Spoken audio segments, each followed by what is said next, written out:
Sindhu Bhairavi சீரியலோட predictions பார்க்கலாம். சிந்துவை ஏமாத்தி மணவரையில கூட்டிட்டு வந்து மகா உட்கார வைக்கிறாங்க. அப்பன்னு பார்த்து எசக்கியோட அடியால் ஒருத்தன் ஓடி வந்து, அண்ணே செலியன் தப்பிச்சிட்டான், கண்டிப்பா மண்டபத்துக்கு தான் வருவான், அதுக்குள்ள நீங்க தாலியை கட்டிருங்க அப்படின்னு சொல்லி எசக்கி கிட்ட சொல்றான். மகாவும் எசக்கி கிட்ட சொல்றாங்க, அன்னபூர்ணி அக்கா எந்திரிக்கிறதுக்குள்ள நீ தாலியை கட்டிடுறா. காயத்ரி அழுகுற நேரமா பார்த்து இத பயன்படுத்திக்கோ. அவ மட்டும் மாட்டேன்னு சொல்லிட்டான்னு வை, அன்னபூர்ணியாத்த எந்திரிச்சாங்கன்னு வை, அவ மாட்டேன்னு சொல்லிடுவா.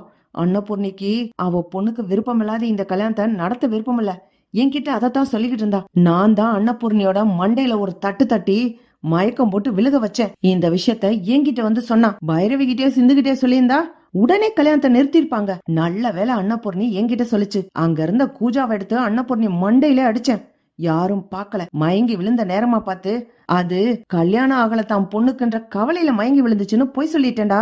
இந்த சந்தர்ப்பத்தை விட்டுட்டோம்னா காயத்ரி கழுத்துல நீ தாலி கட்ட முடியாது அப்படின்னு சொல்லி மகா சொல்றாங்க. இதெல்லாம் கேக்குற எசக்கிக்கு மனசெல்லாம் படபடன்னு ஆகுது. ஒருவேளை செலியன் வந்துருவானோ அப்படின்னு நினைச்சுக்கிட்டே இருக்காங்க. அதே மாதிரி செலியனும் மண்டபத்துக்குள்ள நுழையிறத எசக்கி பாக்குறான். ஐயோ இவன் வந்துட்டான்னா தாலி கட்ட விட மாட்டாங்களே அப்படின்னு சொல்லி அவசரமா ஐயர்கிட்ட இருக்க தாலியை படக்குன்னு புடுங்கி காயத்ரி கழுத்துல கட்டுறான். கல்யாணம் முடிஞ்ச கொஞ்ச நேரத்திலேயே அன்னபூரணி எந்திரிச்சு வந்துடுறாங்க. ஐயோ காயத்ரி, உனக்கு விருப்பம் இல்லாத எசக்கி கூடயா உன் கல்யாணம் நடந்துச்சு, இதுக்கு நீ கல்யாணம் ஆகாம இருந்திருக்கலாமேமா.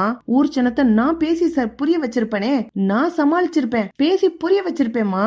நீ எதுக்கு அவசரப்பட்ட, எனக்காகவா உன் வாழ்க்கைய தியாகம் பண்ற அப்படின்னு சொல்லி அன்னபூரணி காயத்ரி கிட்ட பேசுறாங்க. அப்பன்னு பார்த்து செலியன் சொல்றான், காயத்ரி நான் உன்னை விட்டுட்டு எங்கேயும் ஓடி போகல, மாறனுக்கு பயந்தும் நான் ஓடி போகல. மண்டபத்துல இருந்து யாரோ சிலர் என்னை கடத்தி கூட்டிட்டு போயிட்டாங்க. அப்பெல்லாம் மாறன் தான் கடத்தி கூட்டிட்டு போயிட்டான்னு நினைச்சேன். ஆனா அங்க இருந்து தப்பிச்சு இங்க ஓடி வரும்போது கல்யாண மண்டப வாசல்லையே என்ன 10 பேர் சூழ்ந்து அடிச்சாங்க. அப்பதான் சொன்னாங்க, எசக்கி அண்ணன் கட்ட வேண்டிய தாலிய நீ கட்டலான்னு நினைக்கிறியா, எசக்கி அண்ணனுக்கு தான்டா இன்னைக்கு கல்யாணம், நீ உள்ள போக கூடாது அப்படின்னு அடிச்சு நிறுத்தினாங்க. அங்க இருந்து தப்பிச்சு வர்றதுக்குள்ள இவன் தாலிய கட்டிட்டான். உன்னை எனக்கு எவ்வளவு பிடிக்கும் தெரியுமா காயத்ரி அப்படின்னு சொல்லி செலியன் சொல்றான். இதெல்லாம் பாக்குற அன்னபூரணி செலியன் சொன்ன உடனேயே பைரவி வேகமா வர்றாங்க. இங்க பாரு காயத்ரி, உன்னை விரும்பினவன் மறுபடியும் உன்னை தேடி வந்துட்டான். நீ எசக்கிய கல்யாணம் பண்ணிக்க வேண்டாம், நீ செலியனை கல்யாணம் பண்ணிக்கோ. எசக்கி உன் கழுத்துல தாலியே கட்டியிருந்தா கூட அத கலட்டி கீழே போட்டுட்டு செலியனை கல்யாணம் பண்ணிக்கோன்னு நான் சொல்லுவேன். விருப்பம் இல்லாத ஒருத்தனை கல்யாணம் பண்ணி வாழ்நாள்லாம் கஷ்டப்பட முடியாது. விரும்புற 2 பேர் சேர்ந்து வாழ்றதுதான் வாழ்க்கை நல்லா இருக்கும் அப்படின்னு சொல்லி பைரவி சொல்றாங்க. அங்க இருக்க போலீஸ் ஆபீசர் சஞ்சயும் வந்து, ஆமா பைரவி சொல்றதான் கரெக்ட், விரும்பின ஆளோட சேர்ந்து வாழ்ந்தாதான் வாழ்க்கை நல்லா இருக்கும். டே எசக்கி, இந்த பொண்ணை மிரட்டி கல்யாணம் பண்ணலாம்னு நினைச்சியா? செலியனை கடத்தினியா? இங்க செலியனை கடத்தினது நீதானா அப்படின்னு சொல்லி எசக்கி கையில விலங்க மாட்டி தரதரன்னு இழுத்துட்டு போறாங்க. லாக்கப்ல போட்டு அடின்னு அடிக்கிறாங்க. அப்படி டக்குன்னு கண்ணு முழிக்கிறான். ஐயோ இதெல்லாம் கனவா?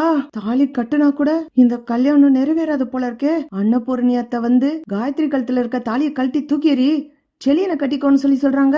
இப்படியும் நடக்குமா அப்படின்னு சொல்லி எசக்கி யோசிச்சு பாக்குறான். ச்சே, கனவா இருந்தாலும் ஒரு நியாயம் வேணாமா? இவ்வளவு கொடூரமா இருக்குமா? எதுக்கு இந்த கல்யாணத்தை பண்ணணும் அப்படின்னு யோசிக்கும் போது மகா சொல்றாங்க, டேய் ஐயர் தாலியை நீட்டிட்டு எவ்வளவு நேரம் நிக்கிறாரு, வாங்கி கட்டுறா, சீக்கிரம் கட்டு அப்படின்னு சொல்லி எசக்கி கையில தாலிய வாங்குறான். தாலி கட்டலான்னு கிட்ட போகும்போது அன்னபூரணி கண்ணை முழிச்சு, கல்யாணத்தை நிறுத்துங்க அப்படின்னு கத்துறாங்க. வேகமா ஓடி வந்து எசக்கி கையில இருக்க தாலிய கையில இருந்து புடுங்கிடுறாங்க. காயத்ரிக்கு எசக்கிய கல்யாணம் பண்ணிக்க விருப்பம் இல்ல. காயத்ரிக்கு எந்த மாப்பிள்ளைய பிடிக்குதோ அந்த மாப்பிள்ள கூட தான் காயத்ரியோட கல்யாணம் நடக்கணும். ஊர்ச்சனை ஏதோ பேசணுன்றதுக்காக காயத்ரிக்கு அவசரமா கல்யாணம் எல்லாம் பண்ண முடியாது.